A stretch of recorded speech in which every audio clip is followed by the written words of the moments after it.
Selamat pagi teman-teman. Assalamualaikum warahmatullahi wabarakatuh. Bagaimana kabarnya teman-teman? Semoga baik ya. Amin. Kemudian pertama-tama kita akan mengucapkan puji syukur kehadirat Tuhan karena telah melimpahkan rahmat-Nya sehingga kita semua dapat berkumpul di acara seminar pada pagi hari ini. Tak lupa saya mengucapkan terima kasih kepada Bapak Ibu Guru dan juga teman-teman yang sudah hadir di Aula SMA Negeri 6 pada pagi hari ini.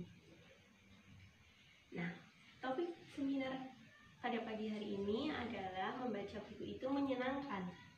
Tapi saya nggak akan memberikan judul yang beda jauh sama topik pada pagi hari ini. Nah, judulnya adalah Sudahkah kalian membaca buku hari ini? Oh, membaca saja ya, nggak ada pakai bukunya ya. Tapi saya lebih spesifik kepada membaca buku ya. Tapi sebelum itu saya ingin berkenalan terlebih dahulu. Karena tak kenal maka tak sayang. Perkenalkan, nama saya Rizky Aprilia, biasa dipanggil Rizky, ada juga yang memanggil saya Lia. Saya asalnya dari Magelang, sama seperti teman-teman. Mungkin di sini teman-teman ada yang berasal dari luar Magelang? Tidak ada ya, berarti kita sama. Kemudian saya saat ini bekerja sebagai penulis buku, dikhususkan buku cerita anak. Lanjut. Nah, di sini tertera tujuan seminar. Tujuan seminar itu ada tujuan secara umum sama tujuan secara khusus. Nah, tujuan secara umumnya saya dan panitia berkeinginan supaya teman-teman mengetahui informasi tentang manfaat membaca buku.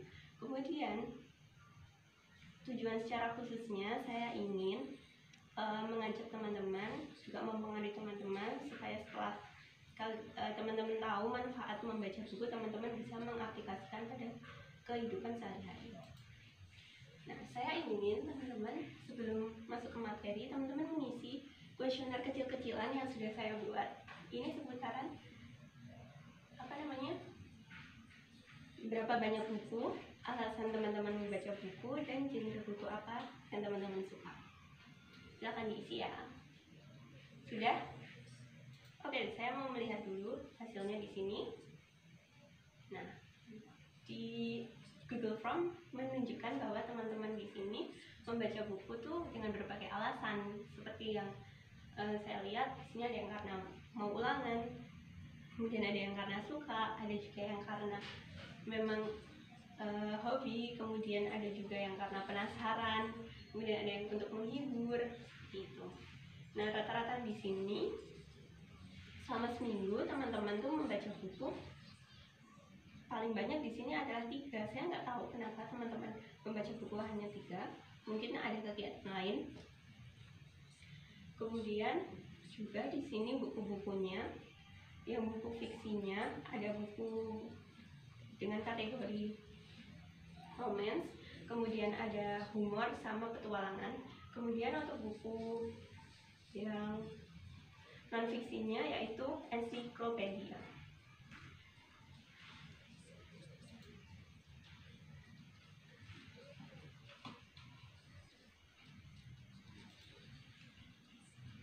Nah, lalu bagaimana hasil kuesionernya? Seperti yang sudah saya sampaikan tadi. Nah, kemudian di sini juga ada kesimpulannya. Kesimpulan dari kuesioner kecil-kecilan ini bahwa teman-teman tuh masih membaca karena memang untuk memenuhi kewajiban teman-teman sebagai seorang siswa, dan juga mungkin teman-teman di sini belum punya referensi untuk mencari buku-buku. Nah, teman-teman mungkin belum tahu juga kalau buku-buku sekarang ini, saat ini tersedia dalam bentuk online juga. Mungkin juga teman-teman bisa mengakses di beberapa aplikasi.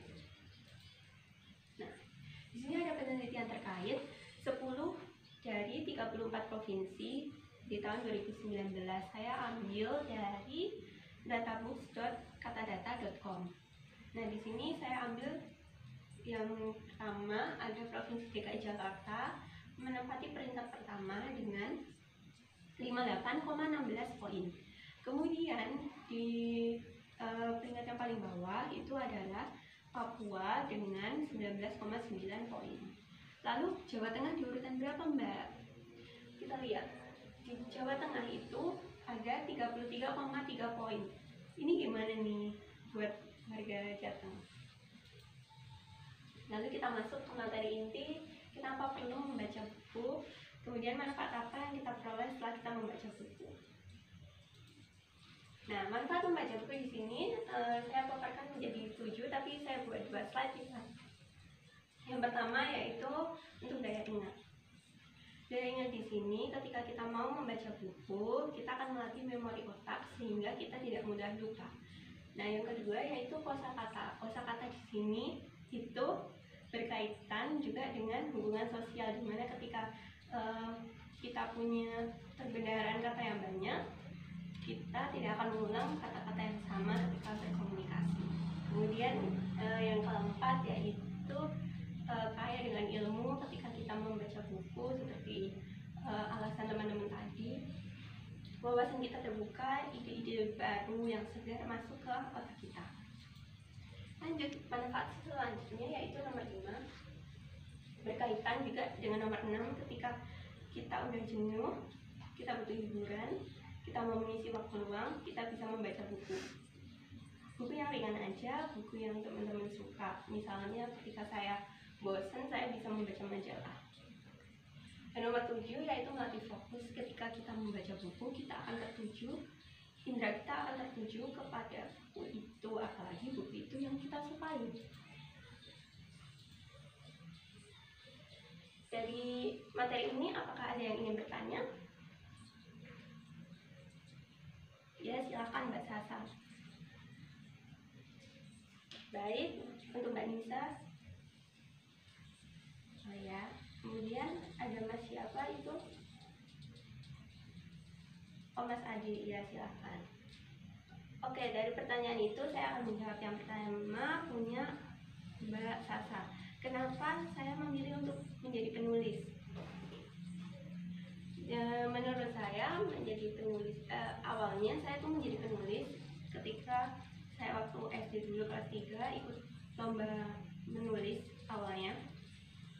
Dari situ meskipun nggak juara, saya memutuskan untuk menulis, dan juga saya punya semangat untuk membaca buku.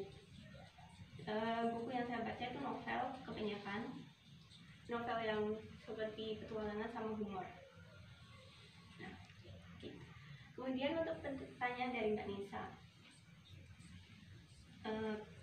ide-ide untuk menulis buku saya tuh dari mana? Sebenarnya ide-ide itu bisa kita peroleh ketika kita membaca buku lain, sharing bersama teman lain, atau ketika kita bepergian. Contohnya ketika saya sharing dengan teman lain, misalnya ada cerita yang lucu, itu bisa banget dibikin cerita, terus kita kembangin dengan kata-kata kita. Kemudian untuk pertanyaan dari Mas Ade terkait dengan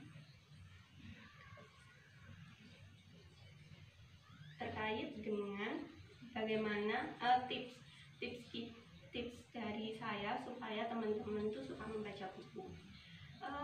Sebenarnya untuk membaca buku tuh yang pertama tuh, kalau misalnya kita nggak bisa enjoy dengan buku bacaan, misalnya buku pelajaran, kita bisa mulai dengan membaca buku yang kita sukai sih sebenarnya. Dari situ mulai dari membaca buku yang ringan-ringan dulu. Kalau misalnya memang teman-teman nggak mau secara terpaksa, kemudian kalau udah teman-teman menikmati, pasti teman-teman bakalan enjoy. Nah, mulai dari situ teman-teman harus membiasakan diri, mau nggak mau harus membaca buku-buku yang lain, nggak cuma mencari buku yang teman-teman suka. Karena ketika kita keluar dari zona nyaman kita akan mengetahui berbagai pandangan dan juga berbagai ilmu yang tersedia di genre setiap buku. Seperti itu. Mungkin cukup sekian presentasi dari saya. Kesimpulannya adalah buku itu bisa menjadi teman, bisa menjadi tempat untuk kita bercerita, bisa menjadi tempat untuk kita menghibur diri. Jadi saya berharap sekali setelah mengikuti seminar ini, teman-teman jangan malas untuk membaca, rajinlah membaca supaya terbuka wawasan dan jendela ilmu teman-teman. Sekian presentasi dari saya. Buat teman-teman yang tadi udah bertanya, saya tunggu di luar ya, karena saya akan memberikan hadiah. Terima kasih semuanya. Apabila ada tutur kata saya yang kurang berkenan, apabila dalam penyampaian materi terdapat banyak kesalahan, saya meminta maaf. Saya mohon maaf, saya undur diri. Billahi taufiq wal hidayah. Wassalamualaikum warahmatullahi wabarakatuh. Selamat siang semuanya.